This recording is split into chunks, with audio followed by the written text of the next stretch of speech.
देवादिदेव 1008 आदिम तीर्थंकर श्री आदिनाथ भगवान की। दोनों हाथों को आकाश की ऊंचाई में प्रदान कीजिएगा। पूरी चेतना के साथ अपनी उपस्थिति का एहसास प्रदान करें। चैतन्य चमत्कारी श्री चंद प्रभु भगवान की, परम शांति विधायक श्री शांतिनाथ भगवान की, चिंतामणि श्री पार्श्वनाथ भगवान की, वर्तमान शासन नायक श्री महावीर भगवान की, 24 तीर्थंकर भगवंतों की, संत शिरोमणि 108 आचार्य गुरुवर श्री विद्यासागर जी महामुनिराज की, आचार्य श्री समय सागर जी महाराज की, गुणायतन प्रणेता शंका समाधान प्रवर्तक भावना योगजनक तरुणाई के प्रखर वक्ता पूज्य मुनिवर श्री प्रमाण सागर जी महाराज की, पूज्य मुनिवर श्री संधान सागर जी महाराज की, समस्त मुनि संघ की। आइएगा बंधु, टीवी चैनल का सबसे लोकप्रिय कार्यक्रम सायंकालीन शंका समाधान के इस दिव्य सत्र को आप सभी लोग मध्य प्रदेश की राजधानी भोपाल स्थित आचार्य श्री विद्यासागर प्रबंध विज्ञान संस्थान तथा श्री विद्या प्रमाण गुरुकुलम के दिव्य परिसर से देख और सुन रहे हैं। जो लोग यहाँ पर उपस्थित हैं, आप सभी का देश और दुनिया में अपने घरों पर बैठ करके इस लोकप्रिय कार्यक्रम को देखने और सुनने वाले सभी श्रोताओं का, जो कि इस समय पारस चैनल, जिनवाणी चैनल, आदिनाथ चैनल, प्रामाणिक ऐप और अन्य डिजिटल माध्यमों से इस कार्यक्रम को देख और सुन रहे हैं, हम हार्दिक हार्दिक स्वागत एवं अभिनंदन करते हैं। आइएगा बंधु, शंका समाधान के लिए हम पूज्य श्री के पावन श्री चरणों में प्रार्थना करें। उसके पहले महाराज श्री का मंगल आशीष ग्रहण करते हैं। दोनों हाथों को जोड़िएगा। आपके लिए भी मंगल आशीष मिले और आपके माध्यम से देश और दुनिया में अपने घरों पर इस कार्यक्रम को देख रहे सभी सुधी श्रोताओं के लिए भी मंगल आशीष की छांव प्राप्त हो। हे महाराज श्री, नमोस्तु नमोस्तु नमोस्तु, इच्छामि इच्छामि इच्छामि। आइएगा बंधु, जैसे कि हम सभी के लिए मालूम है, श्री विद्या प्रमाण गुरुकुलम की यहाँ दिव्यतम स्थापना हुई और 15 माह से लगभग 180 मेधावी बच्चों का प्रथम वर्ष के लिए चयन किया गया है। और वे सभी बच्चे यहाँ पर शिक्षा तो प्राप्त कर ही रहे हैं, ज्ञान तो प्राप्त कर ही रहे हैं, लेकिन संस्कार भी प्राप्त कर रहे हैं। उनका ये सौभाग्य है कि उनके प्रथम वर्ष में ही महाराज श्री के चरण सानिध्य का सौभाग्य उन सब बच्चों के लिए मिला हुआ है और महाराज श्री का प्रतिदिन मंगल आशीष उनको मिलता है। मंगल आशीष की छांव तले ये बीज वट वृक्ष के रूप में परिवर्तित होने के लिए तैयार है। और ये सभी मेधावी बच्चे, जिनकी सारी व्यवस्थाएं निश्चिंत होकर के ये सभी पढ़ रहे हैं, इन्हें कोई भी चिंता करने की आवश्यकता नहीं है। इनके परिवार को किसी प्रकार की चिंता करने की आवश्यकता नहीं है, क्योंकि ये सारी व्यवस्थाएं निःशुल्क हैं और इनकी चिंता का बीड़ा उठाया है गुणायतन परिवार ने। तो मैं एक बार आपसे अनुरोध करता हूं, गुणायतन परिवार भारत में ही नहीं संपूर्ण विश्व में फैला हुआ परिवार है। उस परिवार की इन इरादों को आप मजबूती प्रदान करिएगा, उनके कंधों को और मजबूती प्रदान करिएगा और उसके लिए आप गुणायतन से जुड़िएगा। मैं हमेशा कहता हूं, इंदौर वालों का उदाहरण देता हूं, सारी समाज महाराज श्री के चरणों में प्रार्थना करती रह गई, लेकिन महाराज श्री ने नवरत्न मुख्य यजमान सहित और किसी के लिए कोई आशीर्वाद नहीं दिया कि वो अपनी संपत्ति का सदुपयोग कर सकें। लेकिन भोपाल वालों के लिए ये अवसर है और भोपाल शहर से चैनल के माध्यम से देश और दुनिया में इस कार्यक्रम को देख रहे लोगों के लिए भी ये अवसर है कि आप अपनी संपत्ति का सदुपयोग कर सकते हैं।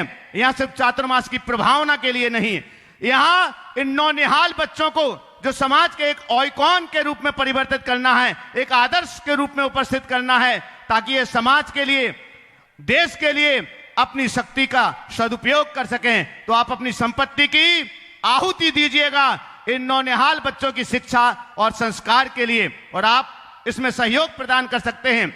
गुरुकुल गौरव के रूप में 11 लाख रुपए की राशि से जुड़ करके, गुरुकुल नायक के रूप में 5 लाख रुपए की राशि से जुड़ करके, विद्या विभूति के रूप में 2,51,000 रुपए की राशि से जुड़ करके, गुरुकुल मित्र के रूप में 1,21,000 रुपए की राशि से जुड़ करके और गुरुकुल प्रेमी के रूप में 51,000 रुपए की राशि से जुड़ सकते हैं। जो लोग चैनल के माध्यम से ऑनलाइन देख रहे हैं, आप अपने टीवी स्क्रीन पर चल रहे नंबर पर सूचित कर सकते हैं और अथवा गुणायतन कार्यालय में भी आप संपर्क करके अपने नाम यहां तक भेज सकते हैं। जो लोग यहां पर उपस्थित हैं, आप कार्यकर्ताओं से यहां पर संकल्प पत्र लेकर के संकल्प पत्र भर करके गुरुकुलम में सहयोगी बन सकते हैं। बंधुओं, आज गुरुकुल प्रेमी के रूप में एक ऐसे नाम की मैं उद्घोषणा यहां पर कर रहा हूं जो जैन परिवार से नहीं है, जैन घर में जिनका जन्म नहीं हुआ है, लेकिन उनकी इच्छा हुई, भोपाल में ही रहने वाले हैं, उनकी भावना हुई कि मैं गुरुकुलम से जुड़ूं, और वो 51,000 रुपए की राशि से गुरुकुलम से जुड़ रहे हैं। गुरुकुल प्रेमी के रूप में ज्योति गोस्वामी, नितिन, नीतू, संपूर्ण परिवार भोपाल से। तो एक बार जोरदार करतल ध्वनि से उनका नाम यहां पर आ गया था, चूंकि वो अभी यहां पर नहीं है, जब यहां पधारेंगे तब उनका सम्मान यहां पर किया जाएगा। लेकिन आपकी तालियां चैनल के माध्यम से उनके पास पहुंच रही हैं। वो यहां नहीं आए, उन्होंने महाराज श्री के शंका समाधान को देखा, टीवी से महाराज श्री को सुना, इस उद्घोषणा को सुना, और वे गुरुकुलम से जुड़ने के लिए आगे आए। जैन कुल में जन्म नहीं होने के बाद भी जैनत्व से जुड़े, गुरुकुलम से जुड़े, तो आपके लिए तो ये सौभाग्य की बात है कि आप अपने सौभाग्य के सिंदूर को अपने माथे पर लगाइए और गुरुकुलम से जुड़ने का सौभाग्य पाइए। बंधुओं, आज गुणायतन से भी गुणायतन से संस्थापक सदस्य के रूप में, ट्रस्टी के रूप में एक परिवार जुड़ रहे हैं। वे इंदौर में उन्होंने आशीर्वाद लिया हुआ था, मां उनकी अस्वस्थ थी, और उन्हीं की स्मृति में वे आज यहां पर जुड़ रहे हैं। तो मैं पूरे परिवार को बहुत सम्मान के साथ आपकी जोरदार करतल ध्वनि के बीच आमंत्रित कर रहा हूं। आज जो गुणायतन से संस्थापक सदस्य के रूप में जुड़ रहे हैं, श्री सुनील कुमार जी, उर्मिला जी, सिंघई परिवार, अजय, नीतू, नवीन, सरिता, प्रतीक, आर्यन से संपूर्ण परिवार पधारे, महाराज श्री के समक्ष यहां पर आ जाएं, जहां पर भी हैं। सुनील कुमार, उर्मिला, सिंघई परिवार, अजय, नीतू, नवीन, सरिता, प्रतीक, आर्यंस, देवेंद्र, मीना, सीमा, अभय जैन, अनुष, अमन, अयन, अभय, स्वर्गीय श्री शिखर चंद जी जैन, सुख शांति उदयनगर जैन मंदिर के पास, इंदौर मध्य प्रदेश से आप हैं। आपकी जोरदार करतल ध्वनि के बीच उनकी मां की भावना थी, उनके पास उन्हें कुछ गोल्ड गुणायतन के लिए प्रदान करना था, उनकी मां की भावना थी, और उसी भावना को ये पूरा परिवार पूरा करने के लिए आया है। और जो मां की भावना थी वो तो एक बड़ी राशि के रूप में थी ही, गोल्ड को वो जो देना चाहती थी, लेकिन उसी राशि को परिवार ने बढ़ा करके गुणायतन के ट्रस्टी के रूप में जुड़ने का सौभाग्य प्राप्त किया। यहीं पर आ जाएं बीच में। आपका सम्मान करने के लिए मैं आमंत्रित कर रहा हूं हमारे गुणायतन के शिरोमणि संरक्षक और गुणायतन के प्रचार मंत्री अनुभव जी सर्राफ पधारे, और आज जो गुणायतन से जुड़ रहे हैं, साथ ही मैं आमंत्रित कर रहा हूं अमर जी जैन, गुणायतन ट्रस्टी अमर जी कृपया पधारें। साथ में आमंत्रित हैं गुणायतन के शिरोमणि संरक्षक प्रेमचंद जी प्रेमी, और साथ ही साथ में मैं आमंत्रित कर रहा हूं सुबोध जी नगर निगम, गुणायतन ट्रस्टी। आइएगा, आपकी जोरदार जोरदार करतल ध्वनि। बंधुओं, गुणायतन से आज संस्थापक सदस्य के रूप में जुड़ रहे हैं, और जब तक महिला सम्मान के लिए मैं आमंत्रित कर रहा हूं श्रीमती सीमा जी जैन, कुमुद जी पधारिएगा, गुणायतन ट्रस्टी पधारे शीघ्र।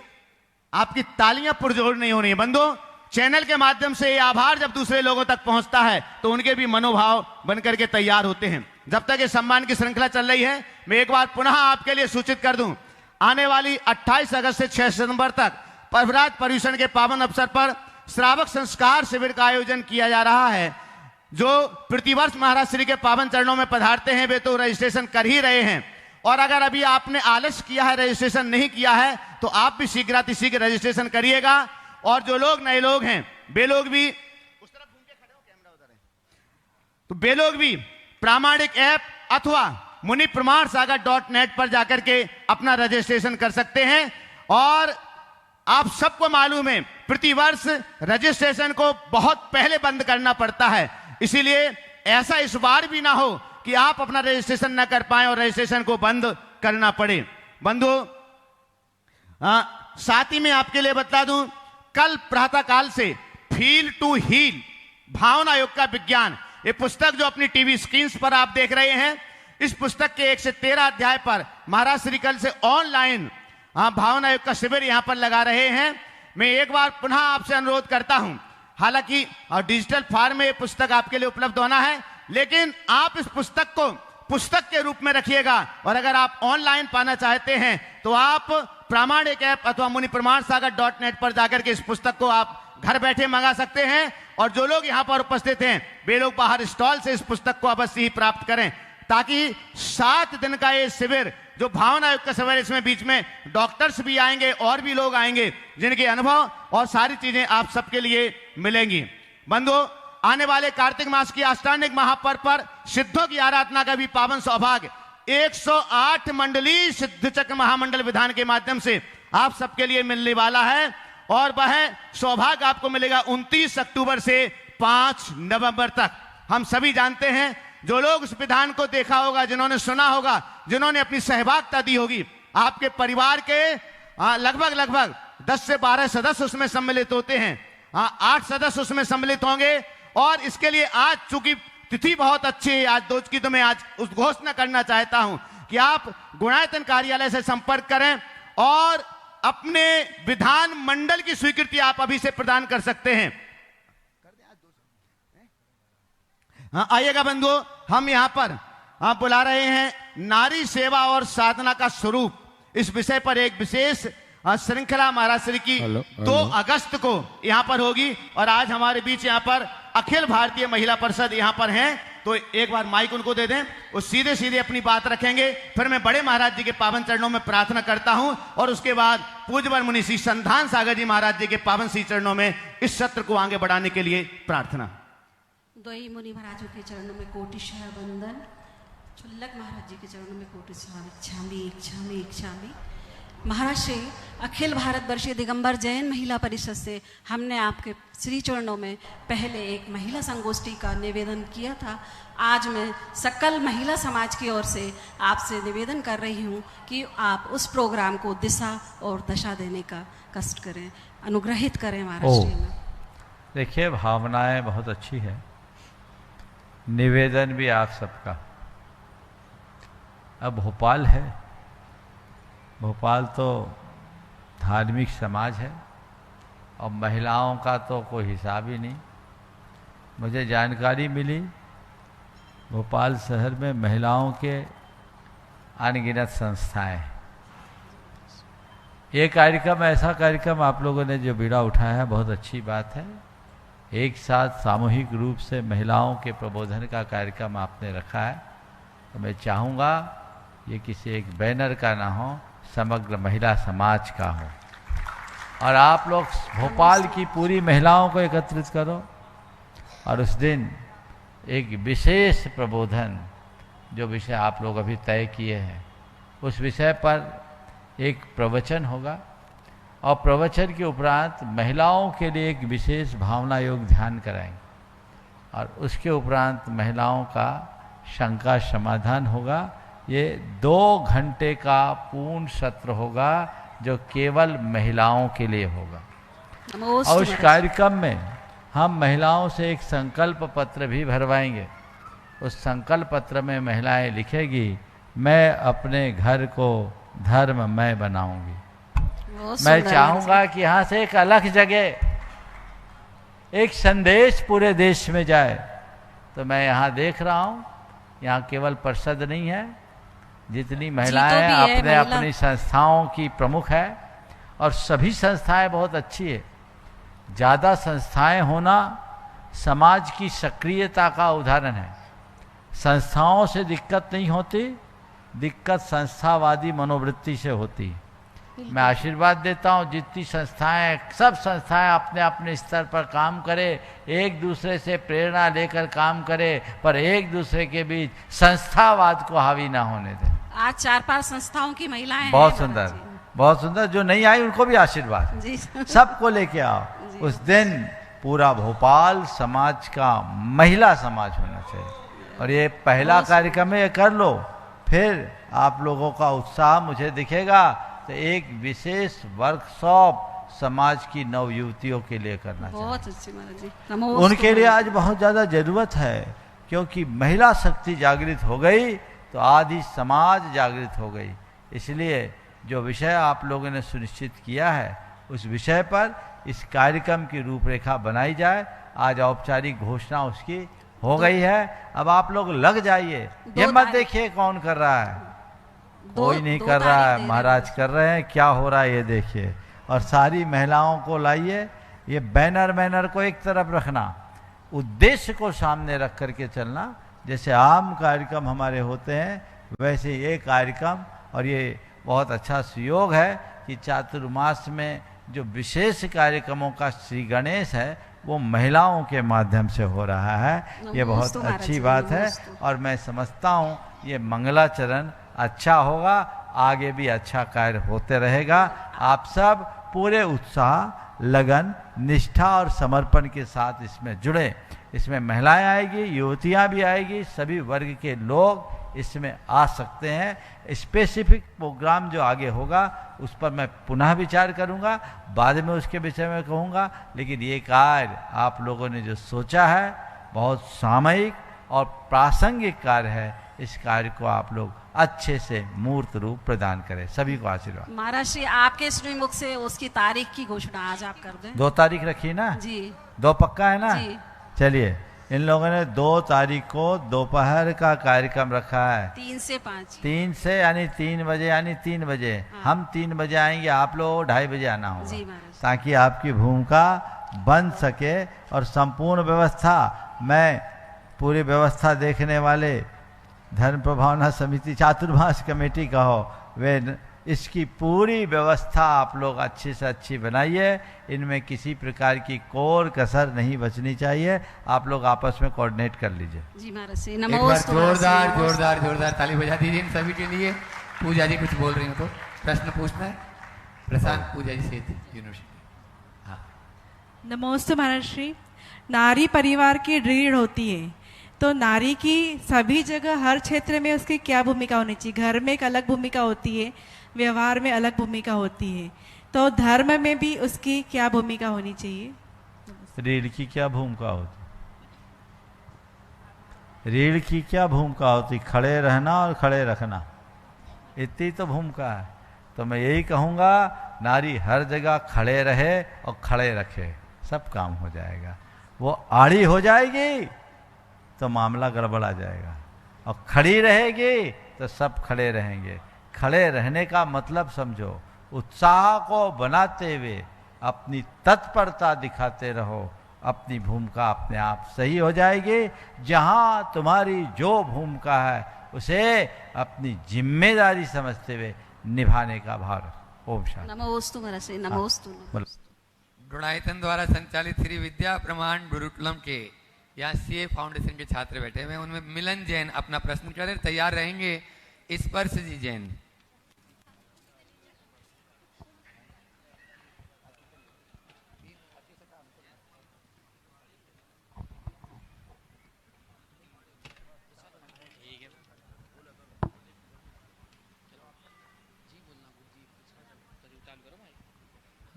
गुरुदेव के चरणों में नमोस्तु नमोस्तु नमोस्तु, छुल्लक जी के चरणों में इच्छामी इच्छामी इच्छामी। महाराज श्री, मेरी जिज्ञासा यह है कि जिससे हमें सबसे ज़्यादा लगाव होता है वही हमें सबसे ज़्यादा घाव देता है, ऐसा क्यों? जिससे ज़्यादा लगाव होता वही हमें सबसे ज़्यादा घाव होता है, तो स्वभाव है। इसलिए घबराओ नहीं, लगाव मत रखो। और लगाव है तो साथ में घाव होगा, उसकी मरहम भी रखो। सोच अच्छा रखना चाहिए। हम चूँकि ज़्यादा अपेक्षाएं रखते हैं और अपेक्षाएं हमारे लिए दुखदायी बनती हैं। यदि हम अपेक्षाएं कम रखेंगे, चीज़ें हमारे नियंत्रण में। नमोस्तु महाराज। इस पर अगर नया बच्चा हो तो बहुत अच्छा रहेगा। स्पर्श और अति से तो पूछते हैं। सीए फाउंडेशन के बच्चे खड़े हो जाएं, एक बच्चा पूछ ले। कोई चलो नया। जल्दी जल्दी जल्दी जल्दी करें, लेकिन समय कम है। जो ना अति से पूछ लें, स्पर्श पूछ लें, कोई पूछ लें। नाम बोल दो अपना।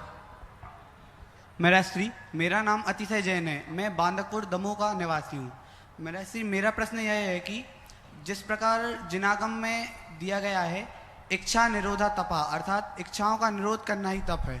अतः मेरा जी, मेरी जिज्ञासा यह है कि विद्यार्थियों जीवन में और श्रावक जीवन में किस इच्छाओं का हमें त्याग करना चाहिए? बहुत अच्छा सवाल। देखो, तुम विद्यार्थी हो, विद्यार्थियों को भी इच्छा निरोध पर ध्यान देना चाहिए। इच्छा निरोध का मतलब क्या है? सब तरह के डिस्ट्रैक्शन से बढ़ना, समझ गए? और तुम जैसों के लिए सबसे बड़ा इच्छा निरोध है डिजिटल डिटॉक्स से बचना, ये बहुत खतरनाक, समझ गए? जी मेरा श्री। ये तुम्हारे ध्येय को तुमसे दूर कर देता है। कितनी देर स्क्रीन पे समय जाता है, कितना समय सोशल मीडिया में खपाते हो, वो विचार करो उसमें कितनी प्रोडक्टिविटी है कुछ क्या? नहीं। तुम सीए की तैयारी करने जा रहे हो और सीए का एग्जाम कितना कठिन होता है। अब इतने टफ एग्जाम में पार्टिसिपेट कर रहे हो और इधर उधर के कामों में लगे रहोगे तो जीवन आगे कैसे बढ़ेगा? तो तुम लोगों को भी इसको एक तपस्या मानो। मैंने पिछले साल कहा था कि आप लोग उपवास करो, बहुत अच्छी बात है। उपवास नहीं कर सकते तो सप्ताह में एक उपवास खा पी के करने वाला मैं बताता हूँ। सप्ताह में एक उपवास, न्यूज फास्टिंग। क्या? News fasting.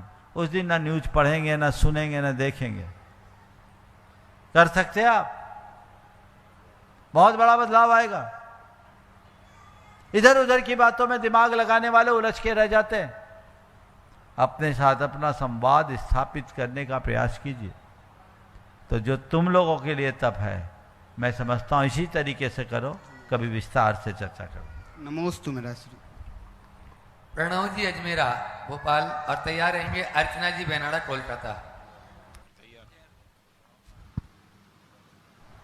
ओम, जल्दी दीजिए। एक माइक यहाँ दे दे।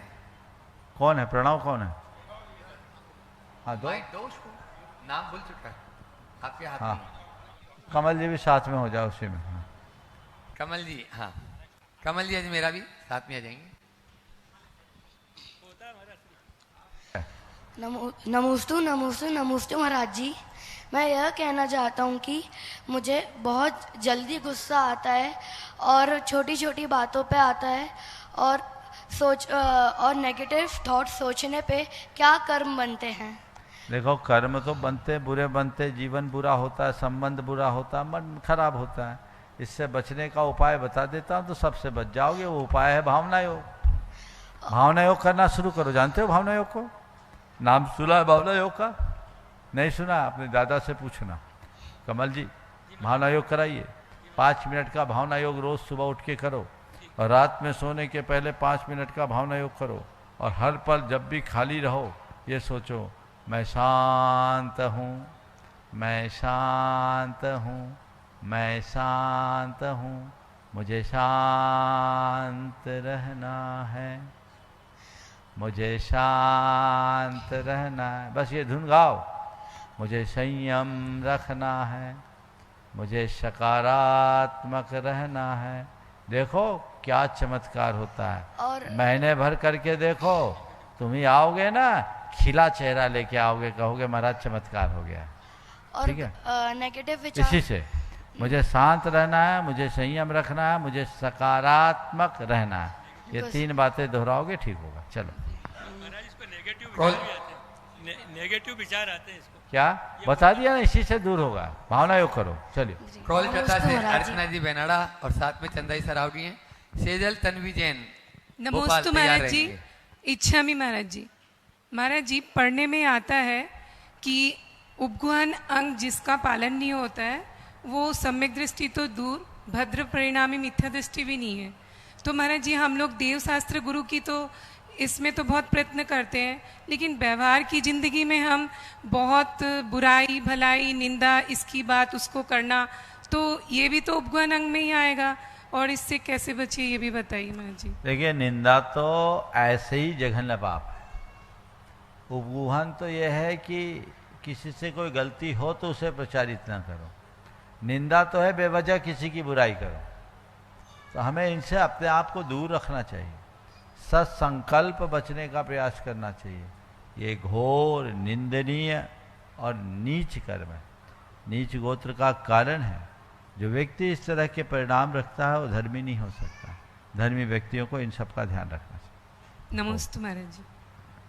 नमस्तो महाराज जी। सेजल तन्वी जैन पंचशील नमस्तो नगर। नमस्तो पापा जी, मेरे परिवार की तरफ से नमस्तो नमस्तो।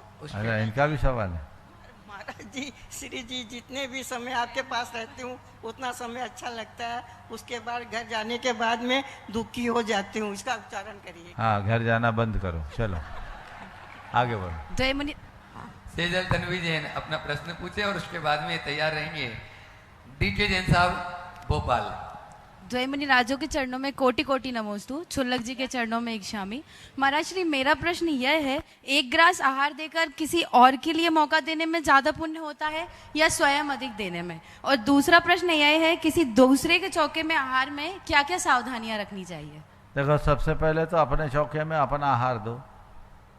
दूसरे के चौके में क्या दोगे तुम लोग केवल शुद्ध ही बोलते हो, कपड़ा बदलते हो, और कई लोगों का कपड़ा भी अपना नहीं होता, वो भी कमेटी का होता है। पुण्य भर तुम अपना चाहते हो, क्यों? सच्चे अर्थों में जो आहार दान देना चाहते हैं वे अपना चौका लगा करके आहार दो। स्वस्याति सर्गो दानम, उत्तम मार्ग यही है। समझ गए? अब अपना चौका लगाया है, साधु नहीं आए तो खाली है, तो चलो पास में जो ले जाने योग्य द्रव्य है दे के, एक आध ग्रास दे के अनुमोदना करके अपना काम कर लो। अब महाराज दूर दराज से आए हैं, नहीं है भावना तो होती तो कृतकालित अनुमोदन है तो ठीक है दो, लेकिन चौके में अतिक्रमण मत करो। बाहर वाले इतनी धाक जमा लेते, चौका वाला तो कांपता खड़ा रहता है, उसको देने का मौका ही नहीं मिलता। अब तो आहार तो छोड़ो, आखिरी में पिछी भी नहीं दे पाता बेचारा, सब पूरी तरह से हाईजेक। ये मामला गड़बड़ है, इसमें विवेक और विचार का परिचय देना चाहिए।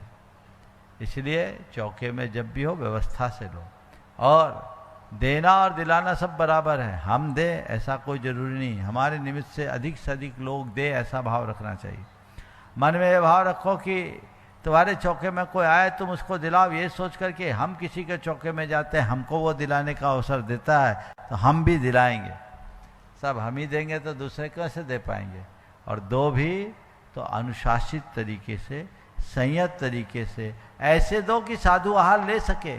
ऐसा ना दो कि तुम्हारे साथ साधु भी बाहर हो जाए, मामला गड़बड़ होता है, व्यवधान आता है, अंतराय आते हैं, इनसे बचना चाहिए। नमस्ते।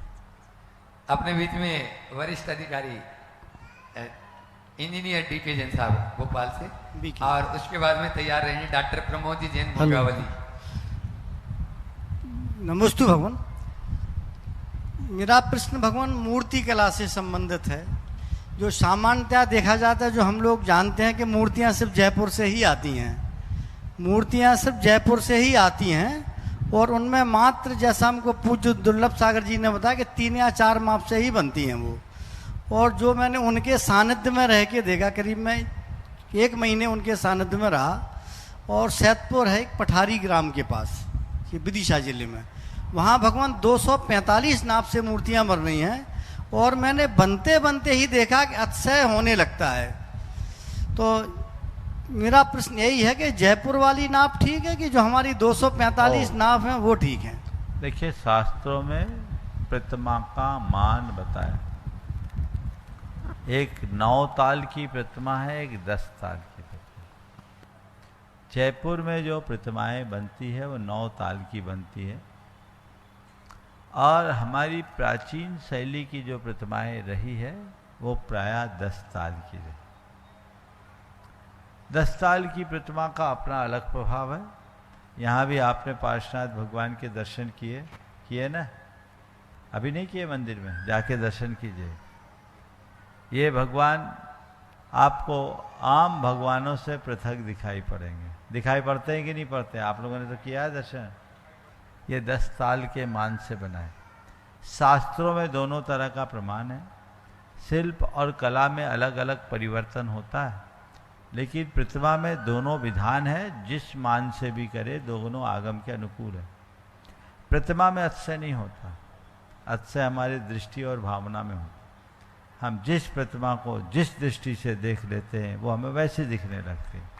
हमें कुछ नया दिखता है तो हमारे मन में वैसे अतिशय की भावना होने लगती है। अगर हम अपने मन में अच्छी श्रद्धा जगा ले तो हर प्रतिमा में अतिशय घटित हो सकता है। क्योंकि जिन प्रतिमाओं को हम निरंतर देखते रहते हैं ना, उनके प्रति हमारा आकर्षण कम हो जाता है, और जब कुछ हटके दिखता है तो कुछ अलग घटने लगता है। ये मानवीय वृत्ति, इसलिए हमारा रुझान बढ़ जाता है। 9 ताल और 10 ताल दोनों मान की प्रतिमाएं जयपुर में प्रतिमाएं बनती है। लेकिन प्रतिमा बनाने वाले अच्छे कारीगर उड़ीसा में, उड़ीसा के कारीगरों के द्वारा जो प्रतिमाएं बनाई जाती है वो अलग निखरती है। गुणायतन की सारी प्रतिमाएं उसी रूप में बनाई गई है जो अलग तरीके से आकर्षित करती है। यहाँ भी जो श्री जी आए हैं वहीं से आए, तो ये अपना अपना मान है, इनको दोनों को उसी संदर्भ में देखना और समझना चाहिए। जैन प्रतिमा विज्ञान के नाम से 2 पुस्तकें प्रकाशित है जिन्हें इनके बारे में विस्तार से जानना है। एक है डॉक्टर बालचंद जैन और दूसरी पुस्तक है डॉक्टर मारुति नंदन तिवारी। जैन प्रतिमा विज्ञान पुस्तकों का शीर्षक एक ही है। बालचंद जैन की प्रतिमा बहुत प्राचीन है, पुस्तक बहुत प्राचीन है, और मारुति नंदन जी तिवारी, इन दोनों की कृतियां हैं। अगर आपको कहीं सुलभ हो तो प्रतिमा विज्ञान को इन दोनों पुस्तकों से अच्छे से जान सकते हैं। ऐसे वसुनंदी ने अपने श्रावकाचार्य में भी इसका अच्छा विवरण दिया है। प्रतिष्ठा पाठों में भी प्रतिमा के मान का वर्णन आता है। बंधुओं, मध्याह्न के सत्र में पूज्य गुरुदेव के सानिध्य में जैन इतिहास, संस्कृति एवं पुरातत्व संघ, इसका वार्षिक स्थापना दिवस का यहाँ बहुत अच्छा कार्यक्रम हुआ। इतिहास को बचाने में बहुत अच्छे और गुरुवर के विचार भी अपन ने समझाने। उसी से संबंधित डॉक्टर प्रमोद जी जैन मुंडावली से यहाँ पर अपने बीच में है। वे अपना प्रश्न गुरुवर के चरणों में रखें और उसके बाद तैयार रहेंगे औरंगाबाद छत्रपति संभाजी नगर से वैभव महावीर कविता जी काला। नमोस्तु भगवान, नमोस्तु नमोस्तु नमोस्तु। छुल्लक महाराज जी के चरणों में इच्छामी इच्छामी इच्छामी।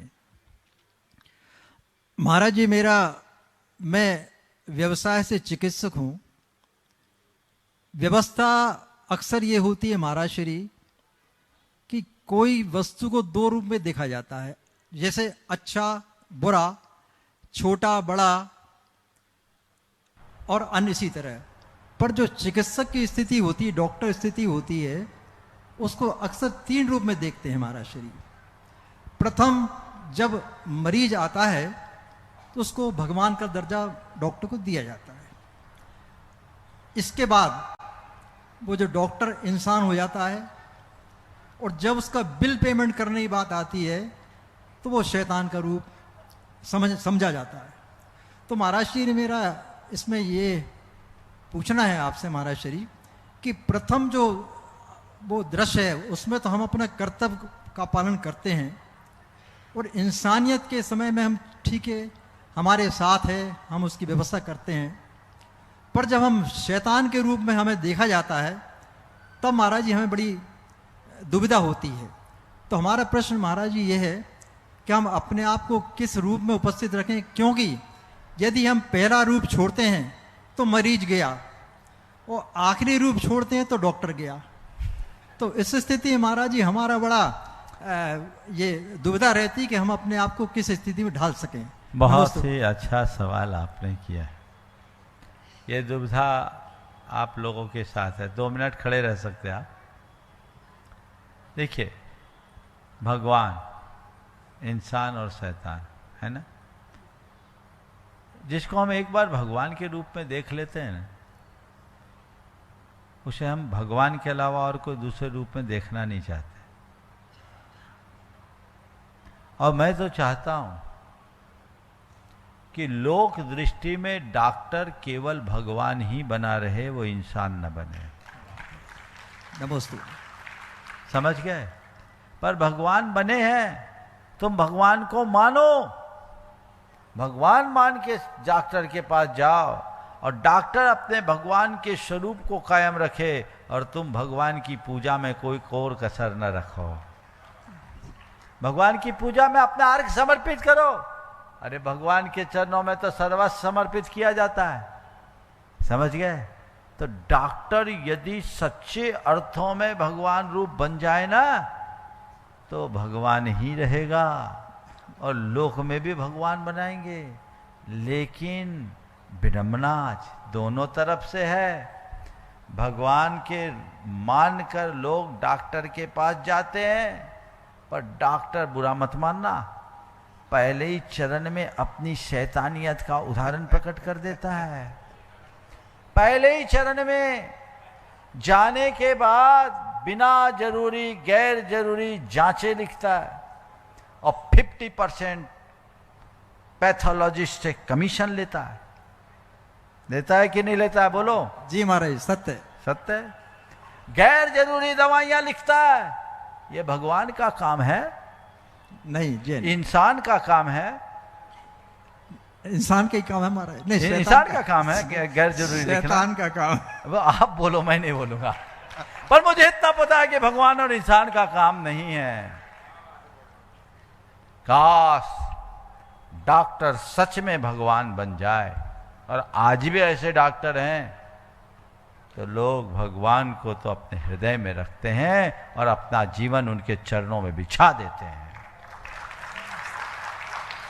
दोनों तरफ से गड़बड़ हुआ है। डॉक्टरों ने अपना गौरव और गरिमा खंडित की है, लोभ लालच के शिकार बनकर। कुछ डॉक्टरों ने, सबने नहीं। और उनके कारण से लोगों की धारणा भी बदल गई। फिर कहने का तो वो कहते हैं हम आपको भगवान मान कर आए, पर सामने भगवान कहते हो और अंदर मन में कोसते रहते हो। तो तुम भगवान को जब तक भगवान नहीं मानोगे तो भगवान की कृपा के पात्र कैसे बनोगे? भगवान की कृपा भी उसी पर बरसती है जो भगवान के प्रति पूर्ण समर्पण रखता है। तो ये भी गड़बड़ है और ये भी गड़बड़ है। तो अब तो बेकार की बातें, ना डॉक्टर भगवान है, ना जो पेशेंट तुम्हारा भगत है, एक कहने की बातें हैं। अब मेडिकल एक इंडस्ट्री है, गिव एंड टेक का खेल है। पैसा कमाने का एक धंधा है, ये इंडस्ट्री है, और इसमें आप लोगों का निवेश है। एक व्यक्ति को डॉक्टरी करने में अगर पीजी करता है, पीजी करके निकलता है, जीवन के 10 साल खपाने पड़ते हैं और करीब 10 करोड़ तो लग जाते होंगे। हाँ, लगते हैं महाराज, लगते। अब वो तो देखता बनिया का बेटा है, डॉक्टर बना है, 10 करोड़ का ब्याज ही 10 लाख रुपया होता है, और 10 साल का हिसाब छोड़ दो तो उतना तो खींचेगा ही। और फिर वो एक अच्छी सी आपकी नर्सिंग होम खोल दे, अच्छा हॉस्पिटल खोल दे, तो उसमें 25-50 करोड़ रुपए लग जाएंगे, उसका ब्याज उसके सिर पर जाएगा। तो पहले कोई पेशेंट आएगा तो कहेगा मेरा रोज का किस्त ही 1 लाख रुपए का है, तो लाख रुपया तो पहले निकालेगा, तो मरीज का ना होने पर भी गैर जरूरी ऑपरेशन कर देगा। ये सब क्यों है? उसके ऊपर वित्तीय भार है। तो पेशेंट को पेशेंट नहीं देखता, क्लाइंट देखता है। बोलो, है ना? बिल्कुल सत्य हमारे, सत्य, परम सत्य। तो फिर वो भगवान बचा कहाँ? और ये भी भगत कहाँ बचा? ये भी 10 रकम की व्यवस्थाएं करता है। दोनों तरफ से ऐसी स्थिति हो गई है। इसलिए चिकित्सा को जहाँ सेवा का प्रतिरूप, सेवा का श्रेष्ठ रूप बताया गया था, और चिकित्सक को जहाँ भगवान की संज्ञा दी गई थी, आज वो विलुप्त हो गई। इसलिए समस्याएं सामने आ रही है। मैं सभी चिकित्सकों के बारे में ऐसा नहीं कहता, लेकिन एक मछली पूरे तालाब को खराब कर देती है ना। तो वो हमें उन मछलियों से थोड़ा सावधानी रखना चाहिए, लोगों में चेतना जगाना चाहिए और व्यवस्थित तरीके से काम करने का प्रयास करना चाहिए। नमस्ते भगवान। संभाजी नगर से वैभव महावीर कविता काला अपना प्रश्न करें। उसके बाद में जो अधिकारी बाद में श्रावट पहले हैं, ऐसे मलय मिलूनी जैन अपने बीच में। नमस्तु महाराज जी, मेरे तरफ से और मेरे परिवार की तरफ से त्रिवार नमोस्तु इच्छामि शुलक जी के चरणों में। मेरा प्रश्न है, क्या जैन धर्म में नवग्रह को या नक्षत्रों को शांत करने हेतु किसी विशिष्ट वार या ग्रह के अनुसार किसी विशिष्ट तीर्थंकर की पूजा का कोई आगम में प्रावधान है क्या? देखो भाई, आजकल नवग्रह के शांति के लिए लोग पूजा करने लगे, पर मैं कहता भैया नवग्रह की शांति के लिए क्यों करते हो? परिग्रह की शांति के लिए करो, सब शांत हो जाएंगे। सबसे बड़ा ग्रह तो वही है। एक रहस्य की बात बताता हूं, जैन धर्म के अनुसार 9 ग्रह तो है ही नहीं। जैन शास्त्रों में कितने ग्रह है पता है? 88 ग्रह। कितने? 88 ग्रह। समझ गए? और सूर्य चंद्र ग्रह नहीं है, वो इंद्र और प्रतीन्द्र और इंद्र है। तो यह अवधारणा ही अलग है। नवग्रह की मान्यता दूसरी ओर से जैन धर्म में आ गई। और पंडित आशाधर जी ने जो नवग्रह का वर्णन किया है, उसमें वर्णित बात को जब पढ़ोगे तो आपको लगेगा ही नहीं कि कहीं से जैन धर्म के योग्य है। समझ गए? हाँ। उसमें जो उसका वर्णन है उसका जैन धर्म से कोई संबंध नहीं। समझ गया? तो पहली बात तो नवग्रह होते ही नहीं, 88 ग्रह।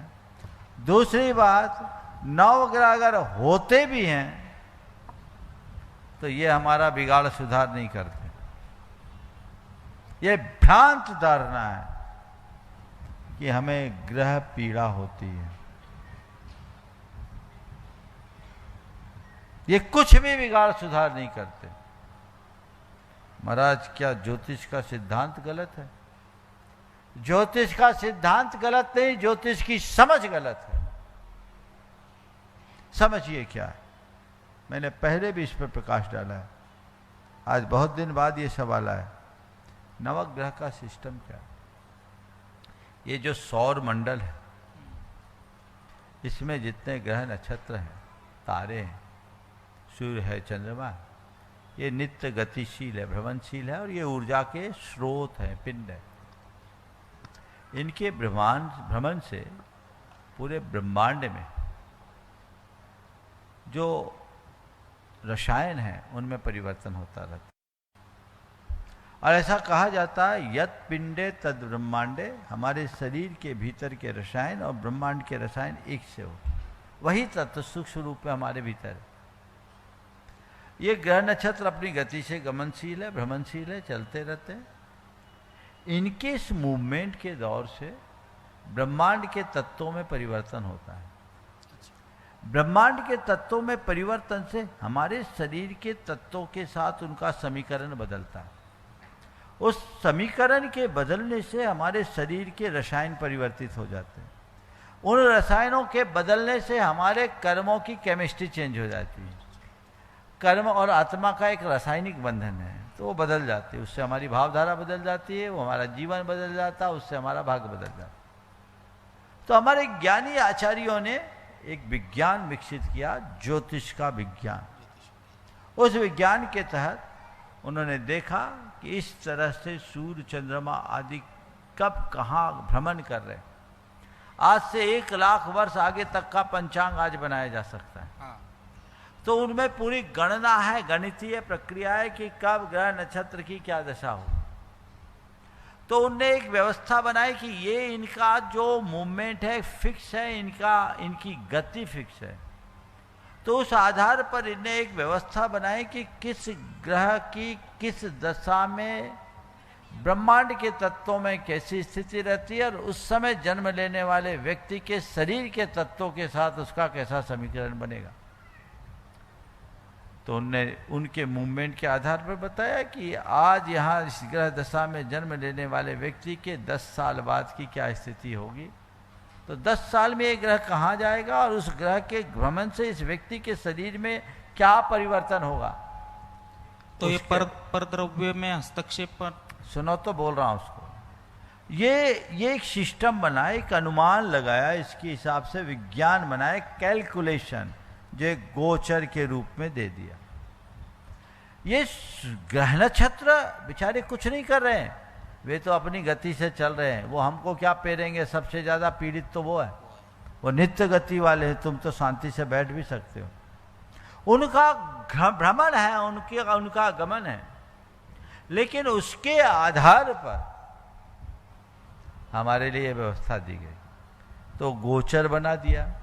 तो एक टेक्निकल शब्द है, ये ग्रह वक्री है, ये ग्रह मार्गी है, इसकी इस पर दृष्टि चल रही है, इसके ऊपर इसका प्रभाव पड़ रहा है, ये सब चीजें करके कैलकुलेशन कर दिया।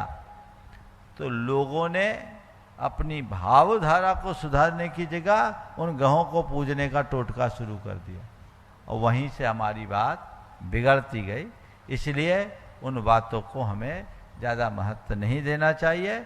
मैं तो कहता हूँ नवग्रह के निवारण के लिए पूजा मत करो, परिग्रह के निवारण के लिए पूजा करो। ग्रहों को पूजने से कुछ नहीं होगा। हमने सुना है एक कोई बाबा था जो कोई ग्रह का ही मंदिर बनाया था, बड़ा नाम था, है ना? शिक्षों के अंदर है ना? नाम मैं नहीं बताऊंगा, है ना? कहाँ गया उसका शनि? सबका शनि निवारण करने वाले के ऊपर शनि चढ़ गया। इसलिए इस भ्रम में मत पड़ो। 9 ग्रह के नाम पर हमारे 24 तीर्थंकरों में कुछ तीर्थंकरों की प्रतिमाएं स्थापित की जाने लगी और हमारे यहाँ नवग्रह मंदिर बनने लगा। ये कभी नहीं हुआ, 20वीं शताब्दी में हुआ। नवग्रह मंदिर बना, इसका दूरगामी परिणाम भयानक होगा। क्या होगा? आने वाले दिनों में लोग इन भगवानों को भगवान न मानकर ग्रह मानना शुरू कर दें। नवग्रह के प्रति जब लोगों का झुकाव बढ़ा तो मैंने जब सिरोन जी और देवगढ़ के दर्शन किए 10वीं 9वीं 10वीं 11वीं शताब्दी में, वहाँ पर उन्होंने एक बहुत अच्छा काम किया। भगवान की प्रतिमा के नीचे नवग्रह के प्रतीकात्मक अंकन कर दिए गए, वंदना मुद्रा में भगवान को प्रणाम करते हुए। वो एक संदेश दे रहे थे, तू ग्रह नक्षत्र के पीछे परेशान मत हो, उनको मत पूज, क्योंकि वे भी भगवान ही को पूजते, तो यहाँ आ जा, ग्रह भी जाएगा परिग्रह भी जाएगा। समझ गए? इसलिए मूल को समझिए, बाकी बातों से दूर रहिए। ओम शांति। मलय मीनू जी जैन और उसके बाद में अनुभव जी सराफ तैयार रहेंगे इस पूरे चातुर्मास के नवरत्न, और अमर जी साथ में रहेंगे। नमस्ते महाराज जी।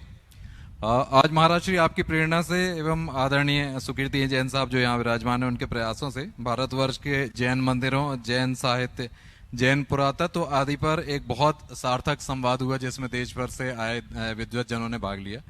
इसी कार्यक्रम में महाराज जी ये जो सुनने के बाद ये जानकारी मिली कि बहुत से जैनेतर विद्वत जनों द्वारा भी जैन पुरातत्व, जैन आगम आदि पर शोध किए गए हैं। तो क्या महाराज जी देश भर के ऐसे शोध एकत्र कर हमारे ऑनलाइन प्लेटफॉर्म्स और ई लाइब्रेरी के रूप में जन जन तक पहुंचाने के लिए कोई इनिशिएटिव लिया जा सकता है? इसी तरीके से महाराज जी जैसे हमारे जितनी पुरातात्विक धरोहर हैं, क्या इनको कोई एक डिजिटल फॉर्म में करके किसी एक मंच से महाराज श्री गुरुकुलम से ही कोई इस तरीके का कोई डिजिटल म्यूजियम ऐसा कुछ स्थापित किया जा सकता है जिससे कि लोग इनसे परिचित हो सकें? बहुत अच्छा प्रस्ताव है। यद्यपि इस तरह के कार्य छुटपुट अलग अलग स्थानों में हुए, लेकिन आज आपने ये प्रस्ताव रखा है, मैं तो कहता हूँ पहल करो, आगे बढ़ो, सुकीर्ति बीड़ा उठाओ। तुम जनूनी आदमी हो, लग जाओ, हमारा आशीर्वाद है। इस कार्य को अंजाम देने का प्रयास करो और तुम्हारी संगोष्ठी की इसी में सार्थकता होगी। आज का ये जो कार्यक्रम बना है बहुत अच्छा होगा। हम बिल्कुल ये दोनों चीज़ों को ई शोध संदर्भ लाइब्रेरी पुस्तकालय और ई हमारी पुरातत्व संग्रहालय, ये दोनों चीज़ों को ये किया जा सकता है। इसकी एक अच्छी कार्य योजना बनाकर मेरे पास लाओ, ताकि इस पर विचार विमर्श करके इसे मूर्त रूप दिया जा सके। नमस्ते महाराज। अनुभव जी सर, आप अपनी पूरी टीम के साथ में, जिसमें अमर जी भी हैं, रोहित जी, सुगंधी, नरेंद्र निगम, सुबोध जी, नरेंद्र निगम आ जाएं, और भी नवरत्न परिवार, प्रेमी प्रेमचंद जी प्रेमी। गुरुदेव के चरणों में नमन और मुनि संघ के चरणों में नमन। गुरुदेव, मैं आपको दृष्टि देना चाहूंगा गुरु जी इस पे कि एक मिनट पूरी टीम आ जाओ, सब आ जाओ, जितने कार्यकर्ता हैं आइए, सब लोग राकेश आ जाओ, एक बार में आ जाए करो, बोला नहीं करो। हाँ, सबके नाम अलग अलग नहीं। हाँ, इनकी शक्ल दिख जाए तो इनके घर वालों को संतोष रहता कि लगे हुए हैं। सही बोला गुरुदेव। पुनः मैं बोल रहा हूँ, आज हमारे साथ दिल्ली के युवा जो पूरे गुड़ायतन परिवार में एक्टिव रहते हैं गुरुजी, उसी रत्न अभिषेक ग्रुप, उन्होंने अपना नाम दिया है। गुरुजी आपका आशीर्वाद चाहेंगे। वो 1000 युवा आगामी 3 अगस्त को शांतिनाथ जिनालय उस्मान नगर में ये आयोजन कर रहे हैं। गुरुजी एक बड़ा आयोजन है, उन लोगों को बड़ी हिम्मत है, उनके आपके आशीर्वाद की आवश्यकता है गुरुदेव। उसमें अमित, प्रदीप जैन, पूरी अपनी युवाओं की टीम जो गुड़ायतन में हरदम सहयोग देती है, एक आपके आशीर्वाद से एक उपक्रम चालू कर रही है। गुरुदेव आशीर्वाद दें। 1000 युवा ये रत्नत्रय अभिषेक ग्रुप इन्होंने गुरुजी तैयार किया है और 3 अगस्त को ये एक सामूहिक अभिषेक पूजन करेंगे। इसमें गुरुजी उनको बहुत आवश्यकता है, आपके आशीर्वाद की। बहुत प्रसन्नता का विषय है कि दिल्ली जैसे नगर में रहने वाले युवा भगवान के अभिषेक के लिए उमड़ रहे हैं, और वो भी 1 2 नहीं 1000 युवा। बहुत अच्छा था। मैं इसके लिए पूरी टीम को आशीर्वाद देता हूँ। बहुत अच्छा कार्य है, ये अनुकरणीय पहल है। अभिषेक होना, सामूहिक अभिषेक होना बहुत अच्छी बात है। गुरुओं की प्रेरणा से अभिषेक होना, उसमें भीड़ इकट्ठी होना, ये भी अच्छी बात है। लेकिन बिना गुरुजनों के सानिध्य के युवाओं में स्व प्रेरणा से ऐसा भाव जगना और 1000 युवकों का आना अपने आप में एक बहुत ही प्रशंसनीय कार्य है। तेरा अमित दिल्ली में कर सकता, वो राजधानी है, तो तुम लोग भोपाल भी राजधानी यहाँ करने की पहल करो। यहाँ के युवा बीड़ा उठाओ और एक दिन ऐसा कार्यक्रम करो कि यहाँ पर भी 1000 युवा आकर के भगवान का अभिषेक करो। वो दिन अद्भुत दिन होगा। योजना बनाओ। सतीश तुम शामिल हो जाओ उसमें, आ जाओ आगे। हाँ, ये इस पूर्णमासी को, लेकिन रक्षाबंधन है, रक्षाबंधन के दिन शायद थोड़ा कठिन होगा, लेकिन एक योजना बनाओ और पूरे लोग आकर एक ऐतिहासिक योजना बनाओ। और मुझे लगता है अगर थोड़ी पहल करोगे तो कोई पीछे नहीं है। मेरा तो 9 अगस्त को शनिवार है, रक्षाबंधन है। तो उस दिन अगर आ सके, सुबह सुबह तो रक्षाबंधन होता नहीं, आपस में चर्चा कर लो। 15 अगस्त के दिन भी कर सकते हैं, बहुत बढ़िया, अच्छे से कर सकते हैं। हाँ, और रविवार करना है तो 10 अगस्त रक्षाबंधन के एक दिन बाद भी पूर्णिमा है, तो 2 दिन की राखी हो जाएगी। आप लोग योजना बनाइए, ये संदेश युवाओं को दीजिए, इसकी कमान युवाओं को दीजिए। आप पीछे से सपोर्ट रखिए तो बहुत बड़ा काम होगा। अमर भाई, युवा टीम को लगा दो, कहाँ अर्पित, युवाओं को इसका जिम्मेदारी दो और एक ऐसा कैंपेन चलाओ कि भोपाल में भी ऐसी अलग जगह और 1000 युवा एक साथ आकर गुरुकुलम परिसर में अभिषेक करे। ये अपने आप में बहुत बड़ी मिसाल बनेगी। मैं दिल्ली वालों के लिए हाँ, जहाँ बहुत जगह, यहाँ भी जगह, वहाँ भी जगह है, इसलिए बहुत भव्यता के साथ ये कार्य किया जाए। बहुत अच्छी सहज भावना आ गई। दिल्ली वाले ये कर रहे हैं तो भोपाल वाले उसका अनुकरण करेंगे। बंधुओं, कल से भावना योग का शिविर आप सबके बीच होगा। ये अद्भुत शिविर होगा, आप सब उसका लाभ लें। संभवतः कल तक आप लोगों के लिए ऑनलाइन डिजिटल फॉर्म में भी फील्ड टू हील पुस्तक उपलब्ध हो जाएगी, और जो लोग यहाँ उपस्थित होना चाहें जरूर हों। भावना योग के हार्द को समझने का आप सबके लिए एक अच्छा अवसर है। कल रविवार है, कल का प्रवचन हमारा भावना योग पर ही केंद्रित होगा, इसलिए आप सब ठीक समय पर आकर के लाभ ले। और जैसा अभी आपको बताया गया, 31 तारीख को भगवान पार्श्वनाथ का निर्वाण महामहोत्सव खूब धूमधाम के साथ मनाना है, और हम तो यही चाहते हैं उस दिन सब मंदिर के लोग अपने अपने मंदिरों में लाडू चढ़ाने के बाद दल बल सहित लाडू लेकर यहाँ आए और 9:30 बजे यहाँ लाडू चढ़ाए। सब मंदिर वाले अपने अपने मंदिरों से समूह में लाडू लेकर के आए, ताकि एक समरसता और सामूहिकता का वातावरण दिखाई पड़ सके। इसी के साथ पर्यूषण पर्व में जो शिविर का आयोजन है 10 लक्षण का, उसके लिए भी आप लोग बहुत रुचि और उत्साह से जुड़ रहे हैं। भोपाल के लोग थोड़ा अभी और आगे आने की ज़रूरत है, ताकि मैं चाहता हूँ भोपाल के लोग अधिक से अधिक संख्या में अपनी सहभागिता दे। मेहनत तुम करो, मलाई बाहर वाले खाए, इसमें क्या मज़ा भाई। तुम मेहनत करो तो उसका मज़ा भी लो। पर्यूषण को ऐसा अपनाओ कि एक अलग आनंदानुभूति हो। 10 दिन की छुट्टी ले लो दफ्तर से, 10 दिन के लिए दूर हो जाओ दुकान से, लग जाओ भगवान के दरबार में। देखो जीवन का कैसा आनंद आता है, तो इस आनंद से सब भरेंगे, जीवन बेहतर करेंगे। समय हो गया यहीं।